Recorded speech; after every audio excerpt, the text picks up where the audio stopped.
Good morning, everyone, once again. And today we are supposed to proceed with the new chapter, or you can say the new topic. बात दरअसल ऐसी है कि जो इससे पहले का चैप्टर हमने स्टडी किया है, वो रीडिंग्स में वो चैप्टर बाद में है, यानी कि ये जो सब हमने डिस्कस किया ऊपर, ये सब बाद में, और जो आज डिस्कस करने जा रहे हैं ये पहले दिया हुआ है। यानी कि वो थ्योरी है, ये प्रैक्टिकल था। प्रैक्टिकल इन द सेंस इसमें ग्राफिकल प्रेजेंटेशन, प्रैक्टिकल से ही मतलब। तो आज जो है थ्योरेटिकल डिस्कशन हम लोग करेंगे इस चीज़ के बारे में, जो लगभग हम चीज़ें पढ़ चुके हैं उनको लेकर, ताकि हमारी अंडरस्टैंडिंग और स्ट्रॉन्ग हो जाए कंसेप्ट को लेकर। तो जो हम डिस्कस करने वाले हैं वो टॉपिक है tax and expenditure incidents and overview. This is what we are suppose to discuss. इसमें लगभग हम सब वही सब बातें करेंगे जो बातें हम पहले डिस्कस कर चुके हैं। इस चैप्टर में ज़्यादातर वही है, बट उसको एक थ्योरेटिकल बेस से एक अंडरस्टैंडिंग बना के हमें चलना है। तो सबसे पहली बात आती है कि जो टैक्सेशन है, taxation means the policy of imposing the tax, policy of tax imposition is known as taxation. Is that okay? कि जो टैक्स इम्पोजिशन की पॉलिसी होती है उसको हम what do you call it, taxation कहते हैं। अब जो टैक्सेशन है इसके इकोनॉमिक इफेक्ट्स होते हैं, economic effects of taxation. Taxation के इकोनॉमिक इफेक्ट्स होते हैं।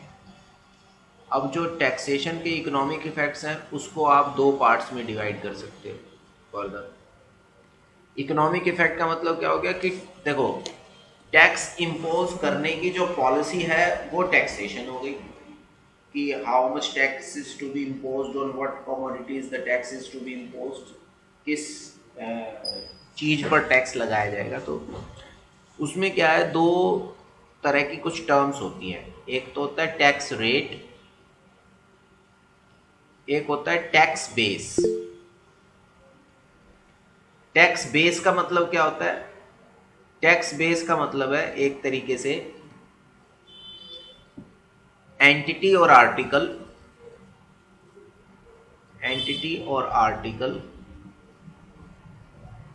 On which tax is being imposed, और you can say basis of tax collection, basis of tax imposition and calculation, उसको हम लोग टैक्स बेस कहते हैं। जैसे जब हम कहते हैं इनकम टैक्स, तो उसमें बेस हो गया इनकम। जो इनकम टैक्स होगा उसमें बेस ऑफ टैक्स कैलकुलेशन क्या होगा? इनकम की, इनकम के ऊपर टैक्स लगा। जब हम कहते हैं सेल्स टैक्स, तो बेस क्या हो गया? सेल्स, कि जितनी सेल्स हुई हैं उसके ऊपर टैक्स पे करना है। जब हम कहते हैं क्या कहते हैं, प्रोडक्शन टैक्स मान लीजिए, तो वहां बेस क्या हो गया? प्रोडक्शन, कि जितना प्रोडक्शन होगा उसके बेसिस पर टैक्स इम्पोज किया जाएगा। तो टैक्सेशन पॉलिसी जो होती है उसमें दोनों चीज़ें डिसाइड की जाती हैं। एक तो टैक्स रेट डिसाइड किया जाता है कि किस रेट से टैक्स लगेगा, और एक टैक्स बेस भी डिसाइड किया जाता है कि किस बेस पर टैक्स लगेगा। Is that okay? Hello students, समझ में आ रहा है? ठीक है। तो जो टैक्सेशन पॉलिसी है उसके इकोनॉमिक इफेक्ट्स क्या रहते हैं, यानी कि उसके किसी एक इकोनॉमी के अंदर क्या इफेक्ट्स पड़ते हैं। इकोनॉमिक इफेक्ट्स का मतलब हो गया कि जो अर्निंग्स को, जो डिस्ट्रीब्यूशन ऑफ इनकम को अफेक्ट करते हैं वो कैसे हैं। तो उन इकोनॉमिक जो अफेक्ट्स होते हैं टैक्सेशन के या टैक्स के, उनको हम दो पार्ट्स में फर्दर सब कैटेगराइज कर सकते हैं या क्लासिफाई कर सकते हैं। हम एक बोल सकते हैं माइक्रो इफेक्ट्स, दूसरा हम कह सकते हैं macro effects. Macro effects, so first of all we will see what does micro effect means। Micro effect का मतलब है जो इंडिविजुअल एंटिटीज को इन्फ्लुएंस करेगी। जैसे सबसे पहले आता है माइक्रो इफेक्ट में, सबसे पहले आता है distribution of income. Distribution of income. दूसरा है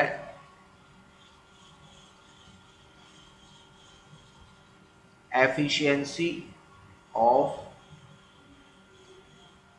रिसोर्स यूज।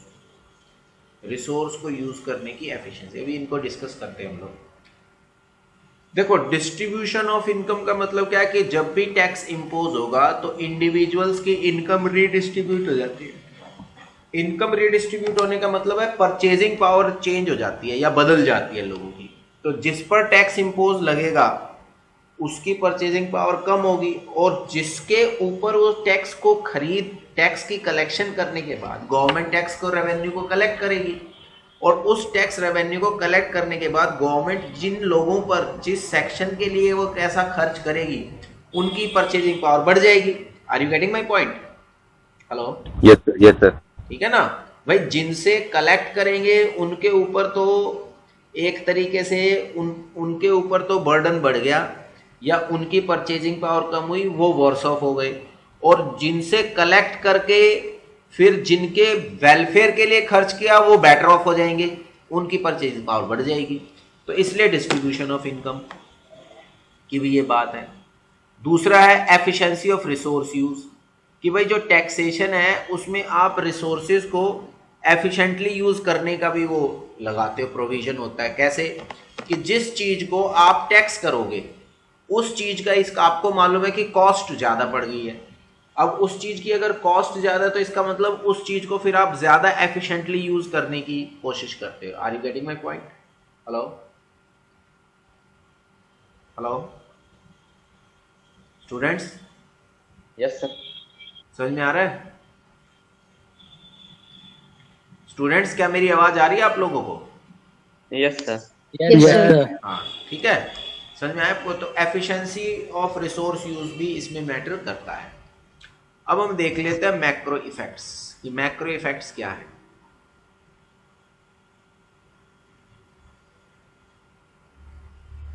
मैक्रो इफेक्ट्स है level of capacity output.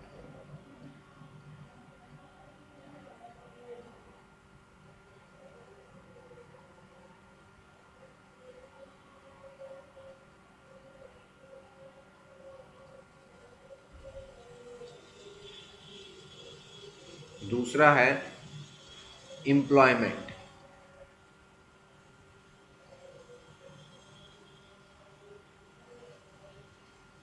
Next है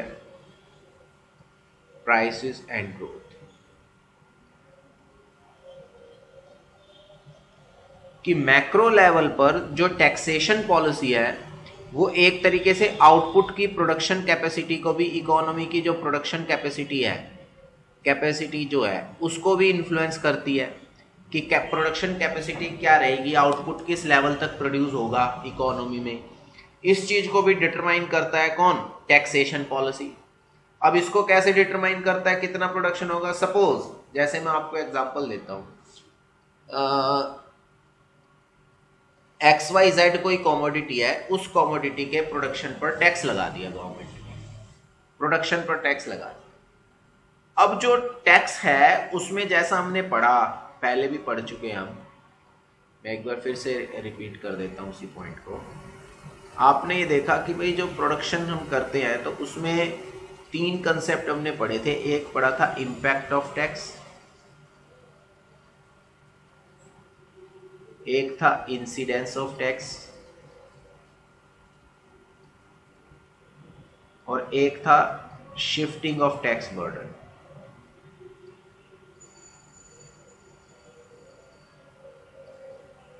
है ना?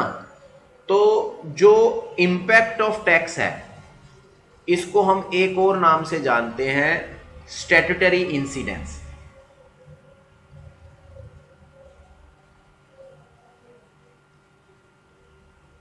जो स्टैट्यूटरी इंसिडेंस होता है उसी को इम्पैक्ट ऑफ टैक्स भी बोलते हैं। ठीक है? और जो इंसिडेंस ऑफ टैक्स है उसको हम बेसिकली दूसरे नाम से जानते हैं, इकोनॉमिक इंसिडेंस।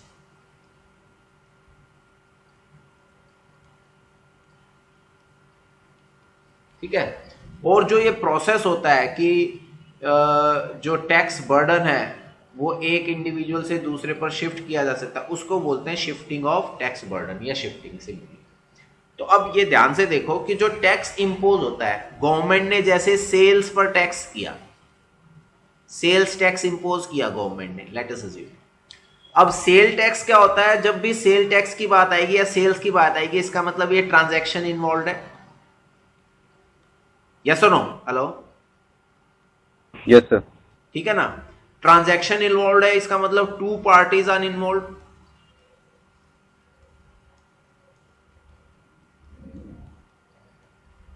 भाई ट्रांजैक्शन होगी सेल्स में, तो सेल्स कब होगी? एक तरफ बायर होगा और दूसरी तरफ सेलर होगा, तभी तो सेल्स होगी ना। ये बायर Yes, इसको sir. पे करेगा, सेलर इसको प्रोडक्ट डिलीवर करेगा। यस और नो? तभी सेल होगी ना। अब गवर्नमेंट ने क्या किया? सेल्स पर टैक्स लगा दिया। इसका मतलब क्या हुआ कि जो सेलर है, जो फर्म है, सेलर का मतलब है फर्म या प्रोड्यूसर या फर्म जो है, उसने क्या करना है? उसने खरीदना है सामान, उसने बेचना है सामान, इसने प्रोड्यूस करना है। तो प्रोडक्शन पर तो टैक्स नहीं लगाया गवर्नमेंट ने सेल्स पर लगाया। अब जब गवर्नमेंट सेल्स पर टैक्स लगा रही थी, एक तरीके से गवर्नमेंट इस सेलर को ये एक तरीके का चांस दे रही है कि that he will be able to shift his burden on to the buyer by incorporating the tax into the prices, isn't it? Hello?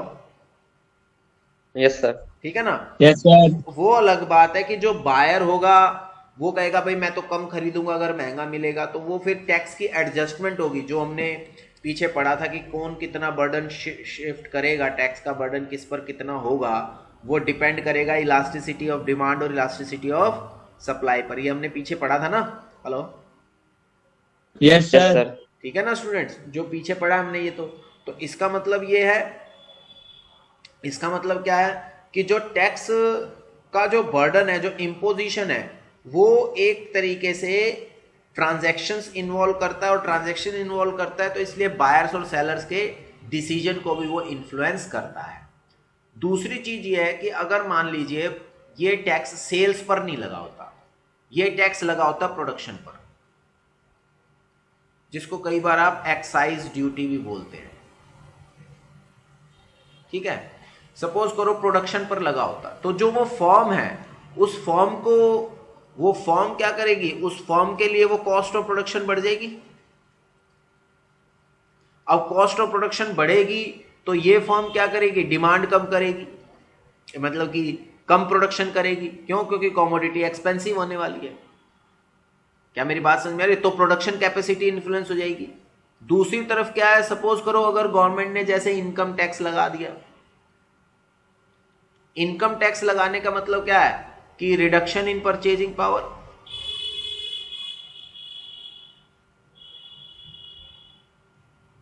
Purchasing power, अब परचेजिंग पावर कम हो रही है, जिसके कारण क्या होगा कि demand for goods and services कम होगी। Demand for goods and services कम हो जाएगी, जिसको हम एग्रीगेट डिमांड बोलते हैं। तो एग्रीगेट डिमांड क्या हो जाएगी? कम हो जाएगी। एग्रीगेट डिमांड के कम होने से क्या होगा? एग्रीगेट डिमांड कम होने लगेगी। एग्रीगेट डिमांड कम होने से क्या होगा कि सेल्स कम होंगी। सिंपल सी बात है। सेल्स कम होगी तो इसी कारण से प्रोडक्शन कम होगा, प्रोडक्शन कम होगा जिसके कारण एम्प्लॉयमेंट भी कम हो जाएगा।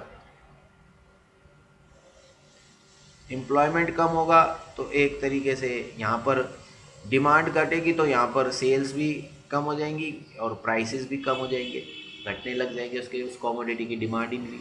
तो ये देखो मैक्रो इफेक्ट आ गया ना, प्रोडक्शन पर भी आ गया, प्रोडक्शन कैपेसिटी पर भी आ गया, एम्प्लॉयमेंट पर भी आ गया, प्राइस पर भी आ गया, तो इकोनॉमी की ओवरऑल ग्रोथ पर भी आएगा। तो ये इसके टैक्स इंसिडेंस के ये मैक्रो इम्पैक्ट भी होते हैं कि कैपेसिटी को भी डिटरमाइन करता है मैक्रो लेवल पर कि प्रोडक्शन कैपेसिटी इकोनॉमी क्या रहेगी, आउटपुट कितना रहेगा, इकोनॉमी एम्प्लॉयमेंट लेवल को भी डिटरमाइन करता है और प्राइसेस और गुड्स और ग्रोथ को भी डिटरमाइन करता है कि प्राइस लेवल क्या रहेगा और ग्रोथ कितनी होगी। Is that okay? Hello hello, yes sir. समझ में आया है? अब इसमें कुछ कंसेप्ट्स हैं टैक्स बर्डन के। कंसेप्ट्स क्या हैं उसको हम लोग समझ लेते हैं, थ्योरेटिकल कंसेप्ट्स क्या हैं tax burden.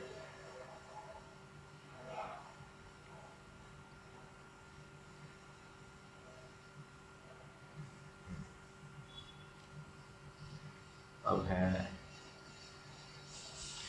Tax burden and resource transfer and resource transfer. अब टैक्स बर्डन या रिसोर्स ट्रांसफर का मतलब क्या है इसको हम देख लेते हैं। अब गवर्नमेंट जो होती है, सबसे पहली बात है गवर्नमेंट क्या करती है, government imposes tax to finance purchase of goods and to pay public employees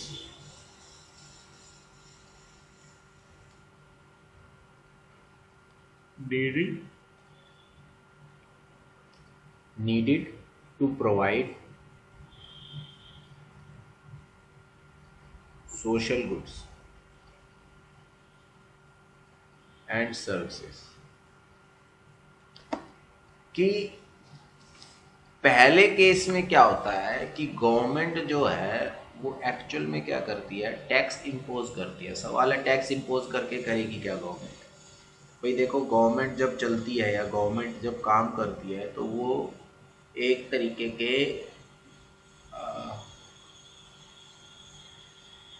what do you call it, एक तरीके से वो पब्लिक के बिहाफ पर काम कर रही है गवर्नमेंट या पब्लिक के लिए काम कर रही है गवर्नमेंट, इस तरह से भी इसको आप देख सकते हैं। जब पब्लिक के लिए काम कर रही है गवर्नमेंट तो उसका मतलब क्या है कि जैसे कि मान लीजिए गवर्नमेंट क्या करती है कि जितने भी हॉस्पिटल्स हैं, गवर्नमेंट हॉस्पिटल्स हैं, लॉ एंड ऑर्डर मेंटेनेंस है, जितना भी एडमिनिस्ट्रेशन चल रहा है, पुलिसिंग है, इन सबको सैलरी पे करनी पड़ती है ताकि सोशल सर्विसेज, सोशल गुड्स और सर्विसेज प्रोवाइड किए जा सके। इनको क्या किए जा सके, पब्लिक एम्प्लॉयज़ को। तो जितने भी पुलिस हैं, जितने भी कोर्ट्स हैं, जितने भी अदर एडमिनिस्ट्रेटिव ऑफिसर्स हैं, आईएएस ऑफिसर्स हैं या अदर जो भी गवर्नमेंट सर्वेंट्स हैं, जितने भी गवर्नमेंट मैकेनिज्म चल रहा है वो पूरा का पूरा क्या है, एक तरीके से पे करना पड़ रहा है गवर्नमेंट को ही, क्योंकि गवर्नमेंट ही सर्वेंट कहलाते हैं वो सब। गवर्नमेंट को पे करना पड़ रहा है किसके लिए, पब्लिक एम्प्लॉयज़, उनको हम पब्लिक एम्प्लॉयज़ कहते हैं। उनके लिए किस लिए, ताकि वो सोशल गुड्स और सर्विसेज प्रोवाइड कर सकें और परचेज कर सके। तो अब इस चीज़ का बर्डन एक तरीके से इंडिविजुअल्स पर आता है। किस तरह से आता है कि गवर्नमेंट ने सपोज करो टैक्स कलेक्शन कर लिया, 1 करोड़ रुपए का टैक्स कलेक्शन कर लिया, लेट अस अज्यूम हाइपोथेटिकली। अब 1 करोड़ रुपया गवर्नमेंट ने टैक्स की फॉर्म में कलेक्ट तो कर लिया, पर उस 1 करोड़ रुपए से गवर्नमेंट ने पब्लिक वेलफेयर पर कुछ खर्च नहीं किया, या सपोज करो गवर्नमेंट ने एक तरीके से उससे स्कूल्स, हॉस्पिटल्स ये सब बनवा दिए या पार्क्स बनवा दिए। अब इस केस में क्या होगा, टैक्स बर्डन आ गया इंडिविजुअल्स पर, इसमें रिसोर्स ट्रांसफर नहीं हुए। टैक्स बर्डन कैसे आ गया इंडिविजुअल्स पर, जैसे कि एक तो वो इंडिविजुअल्स हैं जिन्होंने टैक्स पे किया, तो जिन लोगों ने टैक्स पे किया उनके ऊपर सिर्फ उस पे करने का ही बर्डन नहीं आया है, बल्कि अदर बर्डन्स भी आए हैं कि उनकी चॉइसेस कॉन्ट्रैक्ट हो गई हैं।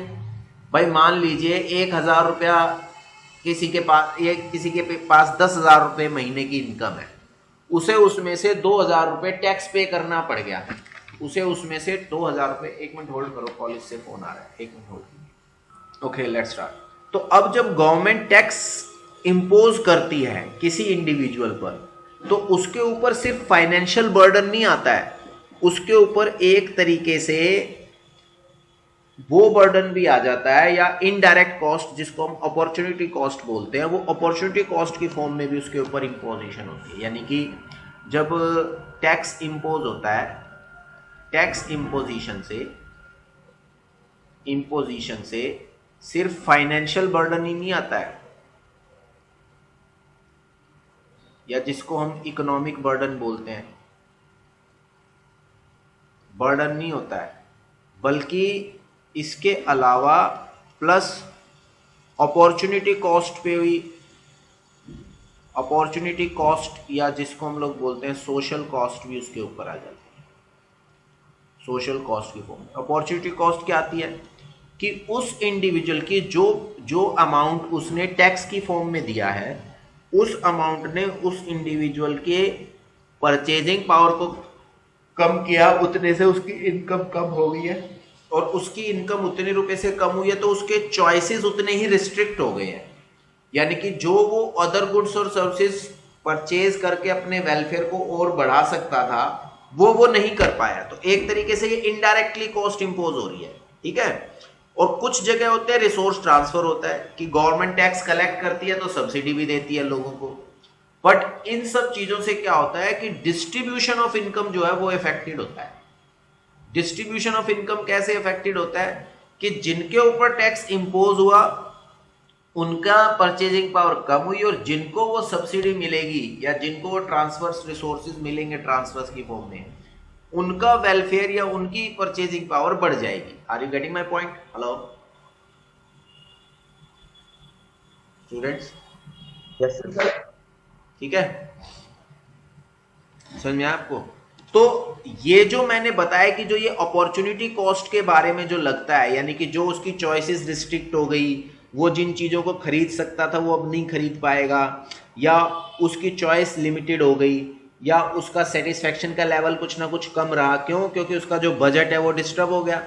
पहले उसकी, भाई अगर हम इसको माइक्रो इकोनॉमिक्स में देखें तो सपोज करो जब अगर हम बजट लाइन बनाते हैं कंज्यूमर वेलफेयर को से अगर इसको रिप्रेजेंट करना चाहें तो कैसे होगा? ये यहाँ पर y कॉमोडिटी है, ये x कॉमोडिटी है। सपोज करो ये बजट लाइन है, ये बजट लाइन है AB। जब AB बजट लाइन है तो कंज्यूमर की इनकम है सपोज करो 10,000, ठीक है। ये है बिफोर टैक्स, बिफोर टैक्स। तो बिफोर टैक्स ये है, तो कंज्यूमर की जो परचेजिंग पावर है, परचेजिंग पावर या बजट सेट है, ये बजट लाइन होगी। एक मिनट, ये AB बजट लाइन हो गई, ये AB तो क्या होगी? बजट लाइन होगी AB, और ये पूरा बजट सेट हो गया। ये पूरा, ये जो ट्राइंगल है, ये ट्राइंगल के ऊपर के पॉइंट्स और ट्राइंगल के अंदर के जितने भी ये पॉइंट्स हैं, ये पूरा का पूरा क्या हो गया? बजट सेट हो गया। बजट सेट का मतलब क्या है? बजट सेट क्या दिखाता है? All affordable bundles.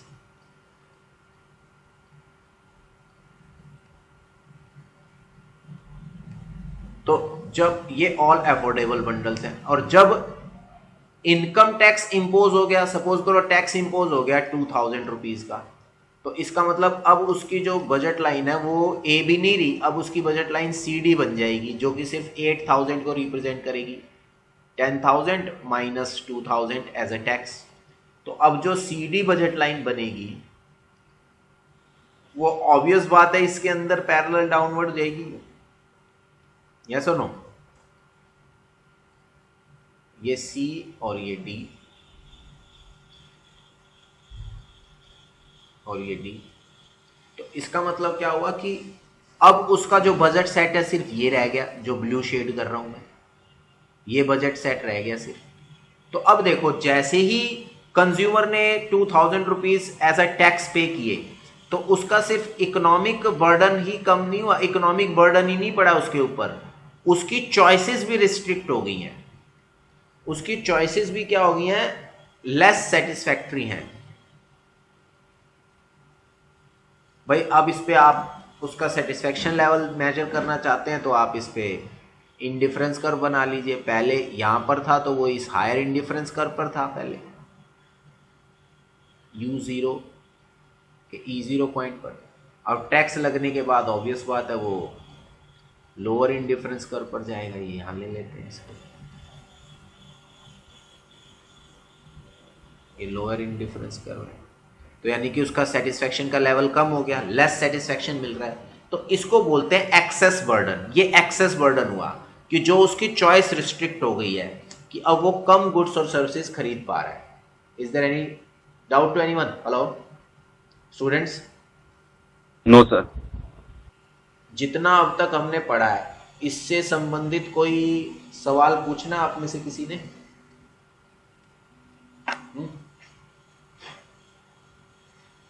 जितना अब तक पढ़ा है उससे रिलेटेड कोई क्वेश्चन पूछना आप में से किसी ने? यस, किसी ने कोई क्वेश्चन पूछना स्टूडेंट्स? एक बार फिर से मैं पूछ रहा हूँ, हेलो। अरे भाई मेरी आवाज आ रही है आप सब लोगों को? Yes sir. कोई क्वेश्चन पूछना आप में से किसी ने? No sir. जो अब तक डिस्कशन किया उससे रिलेटेड कोई सवाल पूछना चाहता है आप में से कोई? चलिए ठीक है, कोई सवाल नहीं है तो आगे बढ़ते हैं। तो ये हो गया, तो इसको बोलते हैं एक्सेस बर्डन। ये हो गया एक तरीके का एक्सेस बर्डन, कि जो एक्स्ट्रा बर्डन कंज्यूमर्स के ऊपर आया है। अब इसमें दो तरह के चेंज है। क्या? कि मान लीजिए एक कहलाता है इनपुट इफेक्ट। इनपुट इफेक्ट में क्या होता है कि भाई कई बार क्या होता है कि टोटल या टैक्स जो इम्पोजिशन होगा वो फैक्टर सप्लाई को चेंज कर सकता है, यानी कि imposition of tax will lead to change in factor supply। जो अल्टीमेटली क्या होगा, चेंज कर देगा टोटल आउटपुट में। भाई सिंपल सी बात है, टैक्स इंपोज हुआ, मान लीजिए टैक्स प्रोग्रेसिव लग गया, लोगों को इनकम टैक्स लगा दिया। अब टैक्स इम्पोज होने से क्या होता है कि मान लीजिए जब किसी इंडिविजुअल को ऐसे लगता है कि भाई मेरी इनकम का जो मैं एफर्ट करता हूँ, जो मैं काम करता हूँ, उससे जो मेरी अर्निंग होती है और उस अर्निंग में से ज़्यादातर अमाउंट मेरा जो है वो टैक्स की फॉर्म में चला जाता है, तो उस इंडिविजुअल की इंड्यूसमेंट टू वर्क जो है वो कम हो जाती है। एम आई राइट? हेलो? Yes sir. ठीक है ना? इंड्यूसमेंट टू वर्क जो है वो कम हो जाती है। अब क्योंकि वो इंड्यूसमेंट टू वर्क कम हो गई है तो जिसकी वजह से जो फैक्टर है वो सप्लाई कम होगी, उस फैक्टर की सप्लाई क्यों कम होगी कि वो काम करने की उसमें इच्छा नहीं है, तो वो कम काम करेगा। कम काम करेगा तो इसका मतलब है मन से काम नहीं करेगा, इसका मतलब आउटपुट भी कम होगा, टोटल आउटपुट भी कम होगा। तो इसको बोलते हैं इनपुट इफेक्ट, कि जो टैक्स जो है वो इनपुट पे इफेक्ट ले जा रहा है। इसी की तरह आ जाता है एम्प्लॉयमेंट इफेक्ट। इसको फर्दर हम ले लेते हैं। अब जब क्योंकि टोटल आउटपुट कम होगा तो जो फर्म्स है वो भी इंड्यूसमेंट टू इन्वेस्ट कम रहेगी, तो वो भी कम एम्प्लॉयमेंट करेगी, फैक्टर्स को कम फैक्टर्स को एम्प्लॉय करेगी। यस और नो? Hello, Yes, sir. ठीक है। तो उसको हम बोलते हैं एम्प्लॉयमेंट इफेक्ट, कि जब एम्प्लॉयमेंट का लेवल भी कम हो जाता है इसकी वजह से। Is that okay? Hello students, समझ में आया है? Yes, sir. अब let me add few pages first, then we'll start. Let me add few pages.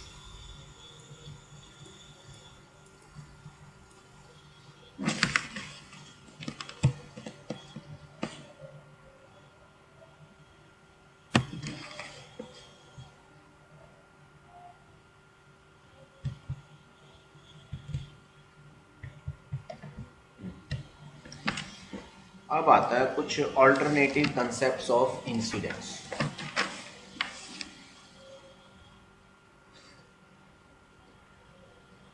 Now I will discuss.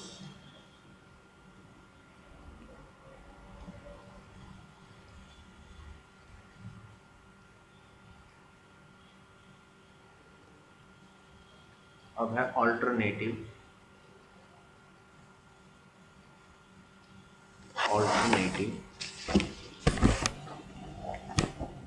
concepts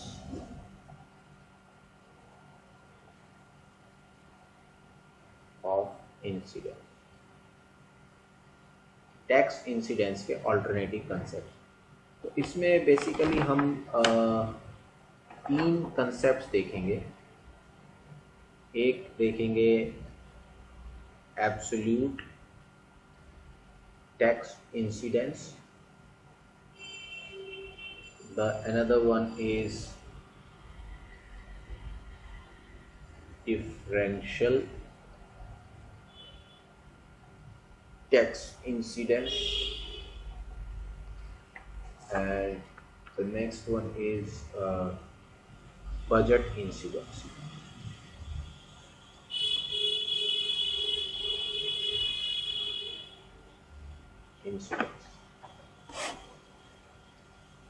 तो अब सबसे पहले आता है एब्सोल्यूट टैक्स इंसिडेंस।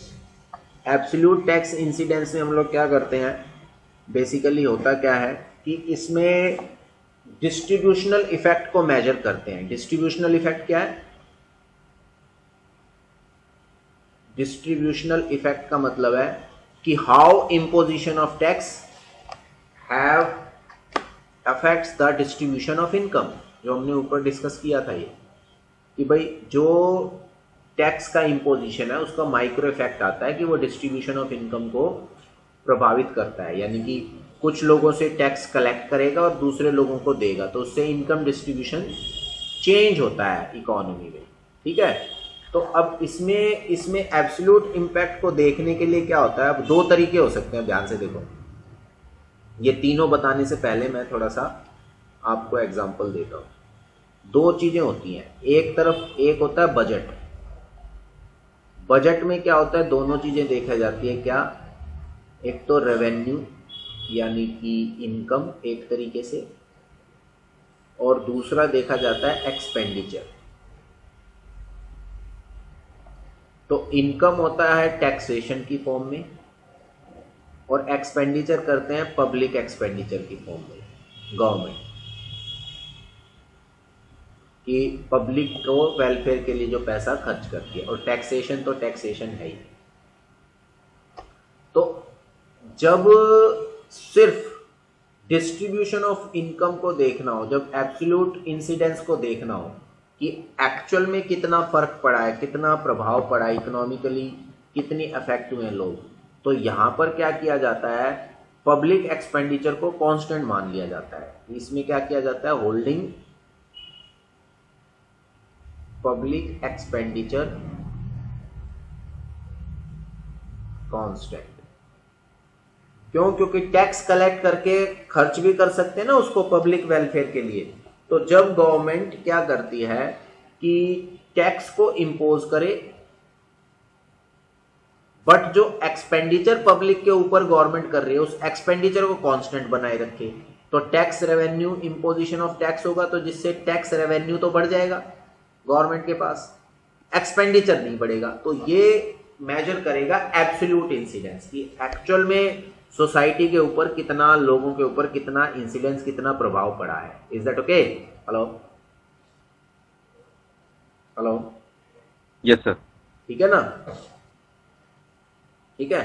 दूसरा आता है डिफरेंशियल टैक्स इंसिडेंस। दूसरा है डिफरेंशियल टैक्स इंसिडेंस। अब इसमें क्या है, गवर्नमेंट टैक्स रेवेन्यू कांस्टेंट रख लेती है और एक तरीके से पब्लिक एक्सपेंडिचर भी कांस्टेंट लगती है।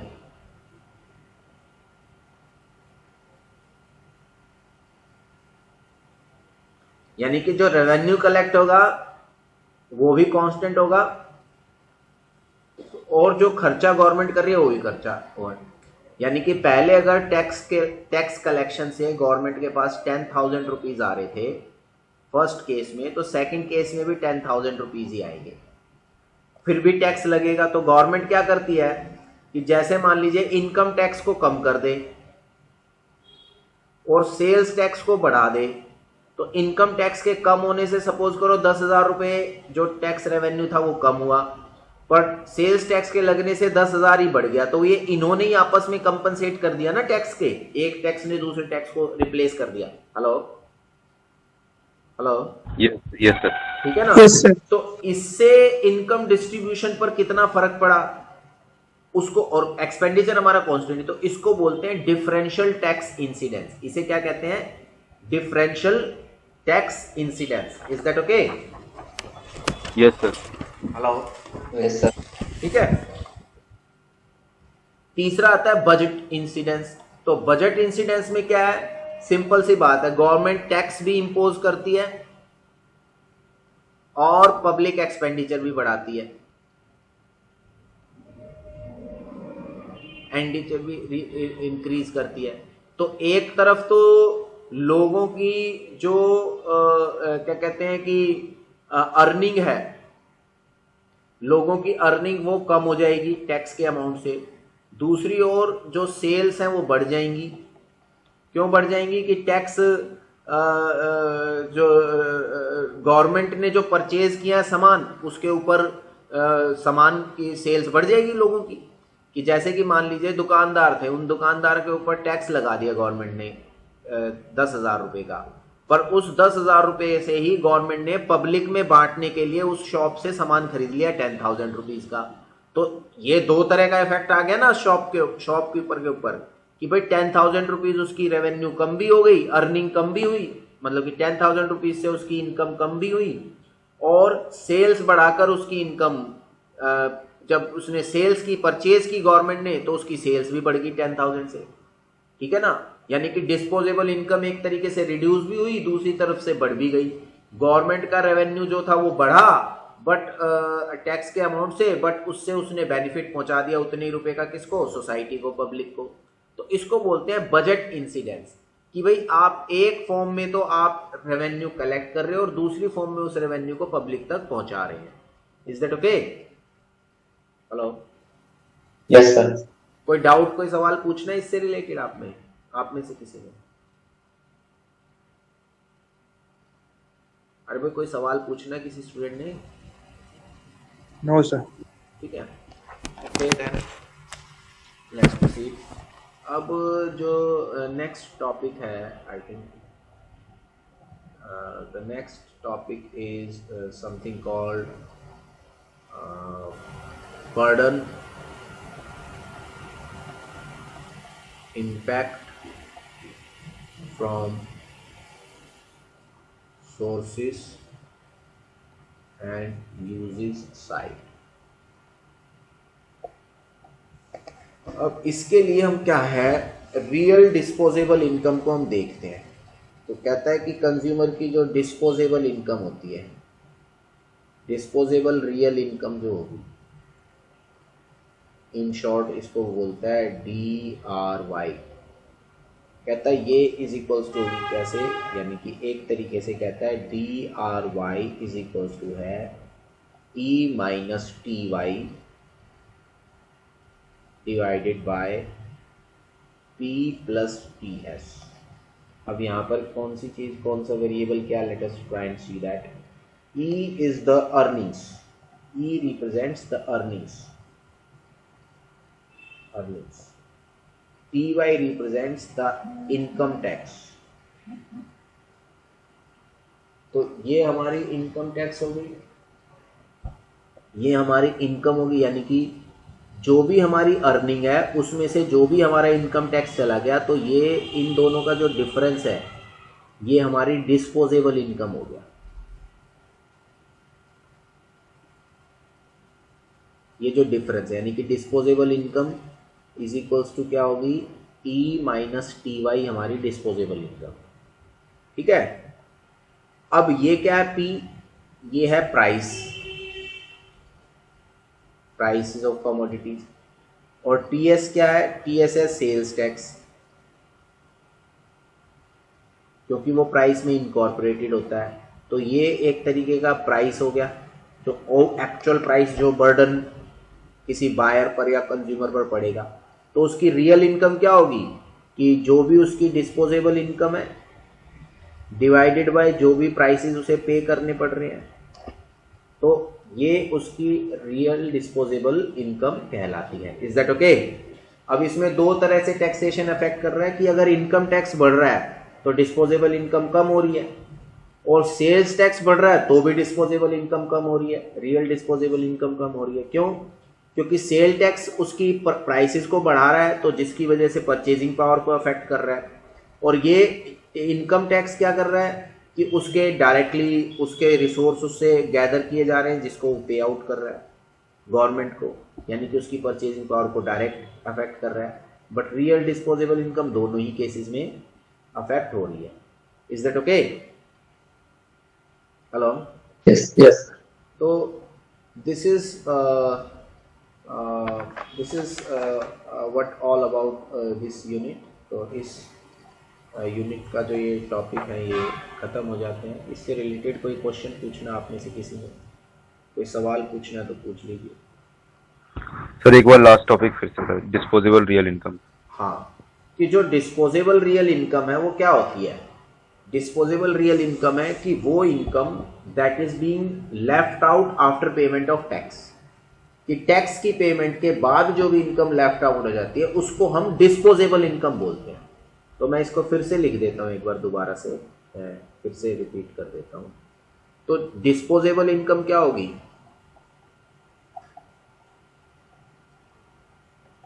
कि जो भी आपकी इनकम है यानी कि total income minus tax payment, तो ये आपकी डिस्पोजेबल इनकम होगी। अब रियल डिस्पोजेबल इनकम क्या होगी, या डिस्पोजेबल रियल इनकम क्या होगी, जिसको ये DRY कह रहा है, तो ये हो जाएगी disposable income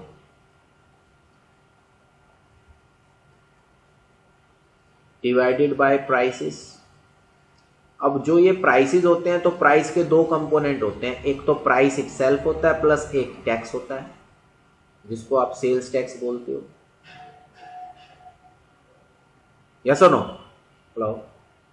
hello? Yes sir. ठीक है, जो प्राइस होता है किसी भी कमोडिटी का, उसके अंदर ये दो कंपोनेंट होते हैं कि कमोडिटी का प्राइस भी होता है और उसमें ही टैक्स भी इनकॉर्पोरेट होता है, इंक्लूसिव ऑफ ऑल टैक्सेस लिखा होता है ना। तो एक तरीके से डिस्पोजेबल इनकम क्या हो गई, total real disposable real income क्या होगी, total income minus tax payment divided by prices plus sales tax.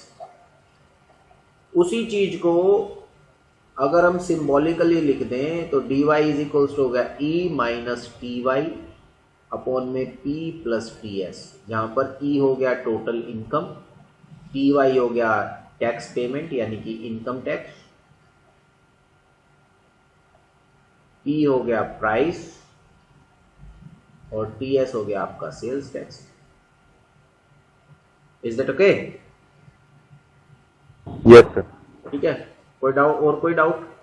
Yes? तो ठीक है, फिर अगर कोई डाउट कोई क्वेश्चन नहीं है तो आज इतना ही करते हैं। आज हमने ये अपनी फर्स्ट यूनिट या आप कह लीजिए फर्स्ट पार्ट जो है सिलेबस का दैट वी हैव कंप्लीटेड। ठीक है, तो इससे आगे हम करेंगे अब next class. Thank you very much.